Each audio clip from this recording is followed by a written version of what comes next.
G'day everybody, Paz here. We're continuing with our goal to reach 1,000 subscribers in 2024. If you love Perth fishing, then please don't forget to give that sub button a click. Cheers. About halfway through last year, I upgraded my fishing kayak to a 4 metre Bay Sports pedal model. I've used that kayak on countless fishing trips since then, mainly in the Swan River.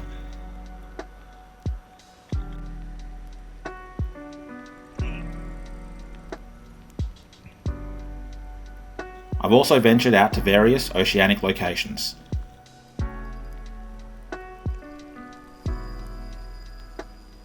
I've even taken it out on a couple of freshwater trips.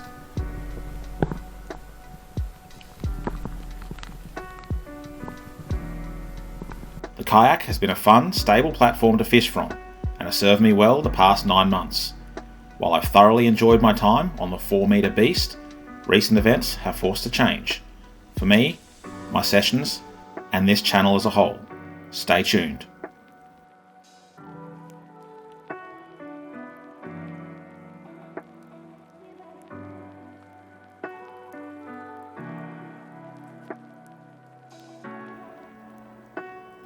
I've mentioned in previous videos that I no longer have the time to do long, involved sessions out on the water.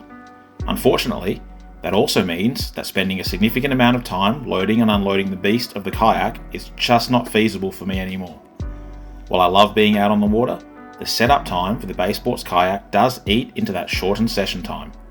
If I want to maximise my time out fishing, I need to plan accordingly. I've regretfully decided to part ways with the beast.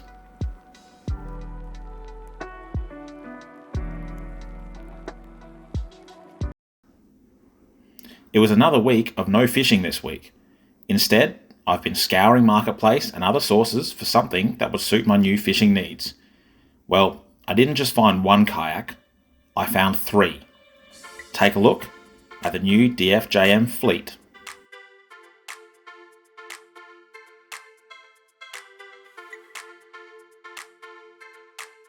A Wilderness Systems Tarpon 100, 3 metres long, 25 kilos, the Red Devil.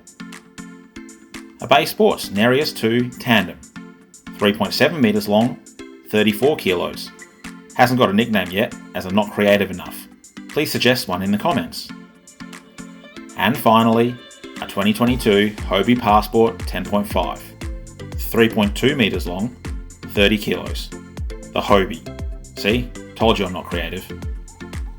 I won't go into specifics, but these 3 kayaks were purchased after significant research, a lot of searching, and an insane amount of luck on the prices. More importantly, they will allow me to continue my fishing and YouTube exploits in the most efficient way possible, so I can keep doing what I love: family, fishing, and fun. Now, let's go through each kayak in a bit of detail. I started looking into the Tarpon line on the advice of another fishing YouTuber. Shout out to the paddle fisher himself. Cheers, Andy. The Tarpons have made a name for themselves with a hardy design and a bit of speed. While I was initially looking for a longer model, I realised the 100 was perfect for me for another reason. At 3 metres long and only 25 kilograms, this kayak is ideal for chucking on the car and shooting out for a quick session.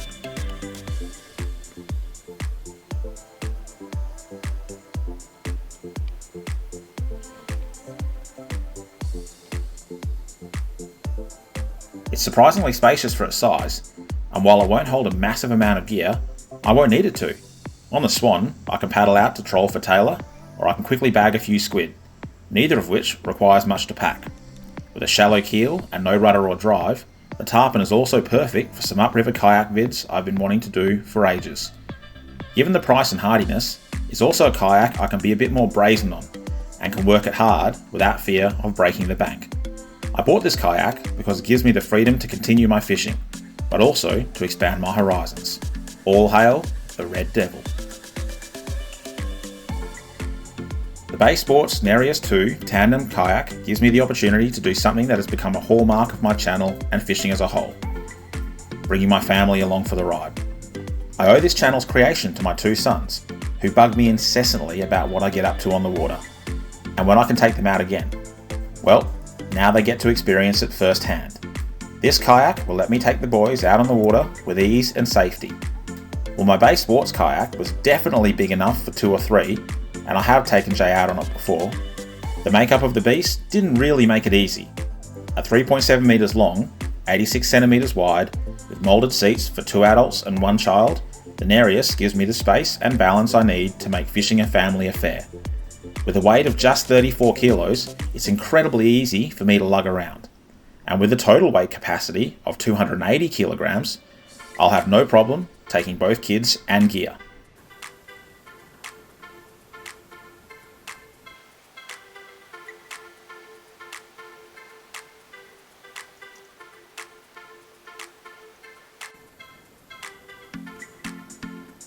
It's not perfect. The drawbacks include me sitting lower than I prefer, and the distinct lack of fishing attachments might make life a bit difficult.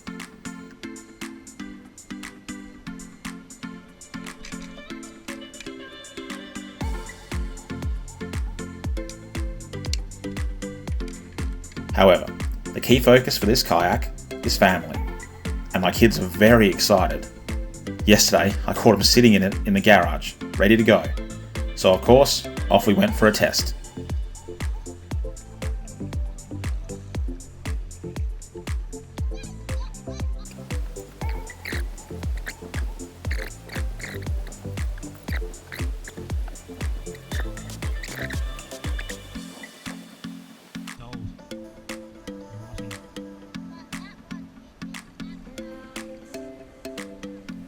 Again, it needs a name, so I'd appreciate ideas in the comments below.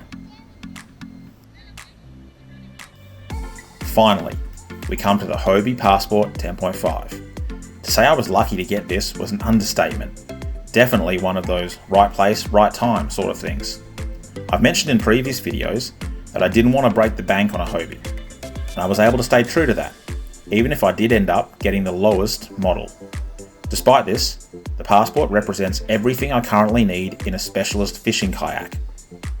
It's 3.2 metres long and 30 kilograms, easy to move and load.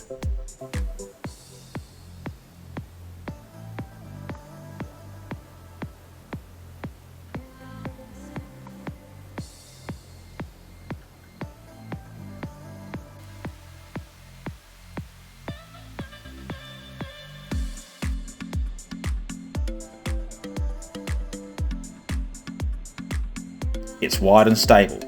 While not quick, I'm not trying to race anyone. It came with the Mirage Drive GT with kick-up fins, and I'm looking forward to not battling with a heavy pedal drive every time I move into somewhat shallower waters. I was surprised with the room I had. I'd had doubts, given I'm not exactly small, but I'm not folded in any way. Again, there are a few drawbacks. A common issue with the Passports is their low seats, but I'll see how I go after a couple of sessions before I decide to modify it. With someone my size, being lower can also mean being more stable. Also, Passports are notoriously bare for add-ons. Apparently it's so we can customise them as we like. But I don't know, most of us customise it the exact same way anyway. One thing I will be investing in is the XL rudder system. Saves me having to flip the rudder down every time before I enter the kayak. Despite all this, the Hobie remains an ideal, easy replacement for the beast. While the Tarpon gives me versatility, and the Tandem gives me family involvement, the Hobie gives me good, old-fashioned fishability. Whether it's squidding in the shallows or fishing the deeper Swan, the Passport is a natural successor to the beast. While I'm aware it's not the best fishing kayak out there, I can say it's the best for me at this point in time. Now that I have the fleet, I'm slowly focusing on gearing it up. I have removable mounts and rod holders I can switch between kayaks, and I will be installing a sounder on the Hobie soon. I'm also replacing various bits and pieces like handles and tracks where necessary. I'm happy to do this and spend a few bucks, as the overall cost of the kayaks was comparatively low. Well, that's it. You might think it's a bit of overkill to have more than one kayak, but for me, it represents the freedom to fish however I want, whenever I want, in any situation. I can be efficient in loading and unloading, and I can continue bringing you all with me on my adventures. I'll be testing the kayaks over the next few weeks, so expect to find a few reviews and observations slotted in amongst the Swan River Snapshots and other vids. Thanks for watching. and don't forget to do the whole like and comment thing. I'll be around casting a line. Now, I just need to choose which yak to head out on. As always, this video is dedicated to my 2 sons. This is Paz, wishing you fair winds and tight lines. Until next time.